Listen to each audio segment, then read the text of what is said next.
लग्न म्हणजे फक्त वरमाळा नाही, तुझं माझं नातं आयुष्यभराचं असावं ही चाहूल आहे काही. लग्न म्हणजे तुला समजून घेण्याची तयारी, तुझ्या डोळ्यांमधल्या स्वप्नांना साथ देण्याची जबाबदारी.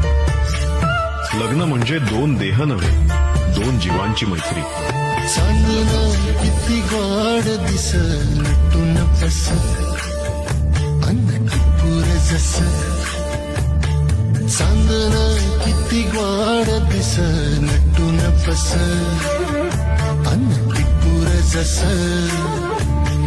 डोळ्या मंदी तुझ्या डोळ भरून या बघू दे. एका श्वासामंदी एक लाख जीन जगू दे. झालं येड किस का कुठून कस चांदणं